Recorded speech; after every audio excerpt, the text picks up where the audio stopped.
عبد الخالق ایک ایشیا کا بہت ہی مانا ہوا ایتھلیٹ تھا۔ ملکھا سنگھ سے پہلے اس کا نام سارے ایشیا کے اندر چھایا ہوا تھا، کیونکہ ایشیا کے اندر اس نے گولڈ میڈل جیتے ہوئے تھے، اینڈ ایشیا کے اندر فاسٹسٹ مین جو تھا یہ عبد الخالق تھا۔ 100 میٹر عبد الخالق جیت گیا اور 400 میٹر ملکھا سنگھ جیت گیا۔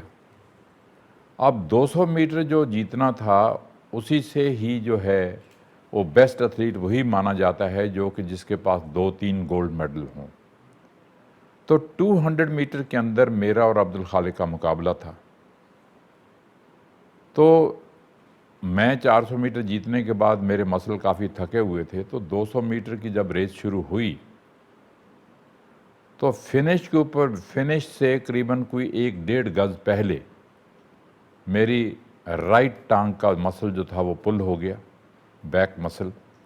اور وہ ٹانگ جو تھی دوسری لیفٹ والی ٹانگ میں لگی اور میرا بیلنس جو تھا وہ آؤٹ آف بیلنس ہو گیا میں۔ تو جب فوٹو فنش ہوتی ہے فوٹو لائن کے اوپر تو عبد الخالق ایسے فنش لائن پہ کھڑا ہوا ہے اور میں ایسے گر رہا ہوں، تو گرنے سے جو تھا میرا کندھا تھوڑا سا وہ آگے آ گیا تو وہ قریباً کوئی 1-1.5 گھنٹہ رزلٹ جو تھا وہ ڈیلے ہو گیا،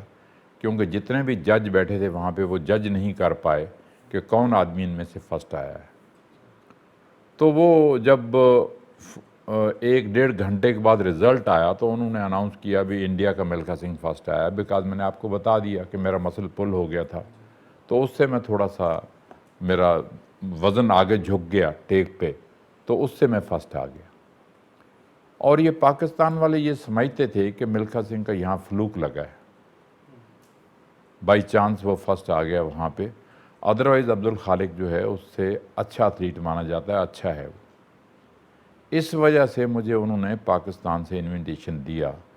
1960 کے اندر لاہور دوڑنے کے لیے۔ تو جب انویٹیشن آیا تو مجھے انہوں نے کہا پاکستان جانے کے لیے، تو میں نے پاکستان جانے سے انکار کر دیا۔ وہ انکار اس لیے کیا بیکاز جو 47 میں ہوا تھا نائٹ کو، وہ جب سین میری آنکھوں کے سامنے آتا تھا کہ کس طرح سے میرے ماں باپ، کس طرح سے میرے بہن بھائی کس طرح سے مارے گئے اور کس طرح سے ان کو مارا گیا، تو وہ سین دیکھنے کے بعد میں نہیں چاہتا تھا، میرا دل نہیں چاہتا تھا کہ میں پاکستان جاؤں۔ مگر پنڈت جی نے کہا نہیں، آپ بھول جاؤ سب بات کو، جو ہوا انڈیا میں ہوا اور پاکستان میں بھی ہوا، اس طرح سے گاڑیاں کٹی ہوئی جا رہی تھیں، اس طرح سے گاڑیاں کٹی ہوئی آ رہی تھیں۔ اور وہ ماننے کے بعد پھر میں نے یہ کہہ دیا کہ میں پاکستان جاؤں گا۔ اسٹیڈیم گئے تو جب دوڑیں شروع ہوئیں تو وہی بات ہوئی کہ 100 میٹر عبد الخالق جیت گیا اور 400 میٹر میں جیت گیا لاہور کے اندر۔ 200 میٹر کے اندر میرا اور عبد الخالق کا مقابلہ تھا۔ تو اسٹیڈیم کے اندر 60,000 آدمی بیٹھا تھا، ایسے لگتا تھا کہ یہاں پہ اسٹیڈیم کے اندر چڑی بھی نہیں، اتنی خاموشی سائی ہوئی۔ میں نے سٹارٹنگ بلینک پہ بیٹھا اور جب آن یور مارک ہوا، سیٹ فائر ہوا، ریس شروع ہو گئی۔ تو عبد الخالق جو تھا میرے سے قریباً کوئی پہلے 100 میٹر کے اندر 2-3 گز آگے تھا، کیونکہ وہ 100 میٹر دوڑتا تھا، فاسٹ رنر تھا۔ تو جب لاسٹ والا 100 میٹر آیا تو اس 100 میٹر کے اندر میں نے اس کو پکڑنا شروع کیا۔ اب سارا اسٹیڈیم گونج اٹھا اور کہہ رہے ہیں عبد الخالق کم آن، عبد الخالق کم آن، عبد الخالق، تو سارا شور چل رہا تھا یہ۔ تو اتنے میں ہم جنرل ایوب کے سامنے سے جب 50 میٹر رہ گئی ریس تو ان کے VIP گیلری کے سامنے سے گزرے، تو جنرل ایوب بھی کھڑا ہو کے کہتا ہے کم آن عبد الخالق، تو وہ عبد الخالق پیچھے ہٹتا چلا گیا اور میں قریباً کوئی 2-3-4 گز سے فرسٹ آ گیا۔ تو پھر یہ ڈیمانڈ تھی کہ بھی ملکھا سنگھ کو کہا جائے کہ اسٹیڈیم کا وہ ایک چکر لگائے۔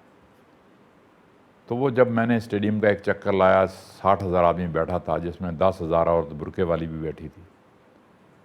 تو جیسے میں ہاتھ ہلاتا ہوا جا رہا تھا تو وہ لوگ کہتے ہیں، یہ پریس والوں نے دیا کہ بھی جو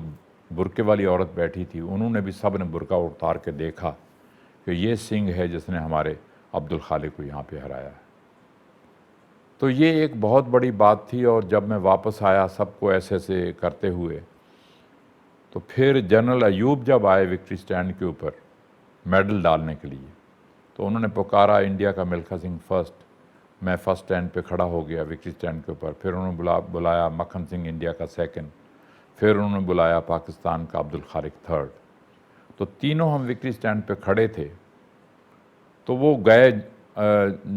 کچھ لوگ جو آفیشیل تھے وہاں پہ، وہ جنرل ایوب کو لانے کے لیے وکٹری سٹینڈ کے لیے، تو جب وہ چل کے وہاں سے وی آئی پی گیلری میں سے آئے تو انہوں نے آتے ہی پنجابی یوز کی میرے سے کہ ملکھا سنگھ جی تسی لاہور دے وچ آ کے دوڑے نہیں، تسی لاہور دے وچ آ کے اڈے ہو۔ ان کا کہنے کا مطلب یہ تھا کہ آپ لاہور میں آ کے دوڑے نہیں، لاہور میں آ کے آپ اڑے ہو، اور پاکستان جو ہے آپ کو فلائنگ سکھ کا خطاب دیتا ہے۔ تو آج اگر ملکھا سنگھ کا ساری دنیا میں نام مشہور ہے، جہاں بھی میں جاؤں، کینیڈا میں، انگلینڈ میں، آسٹریلیا میں، یو ایس اے میں، کہیں بھی اگر لوگ مجھے فلائنگ سکھ کے نام سے جانتے ہیں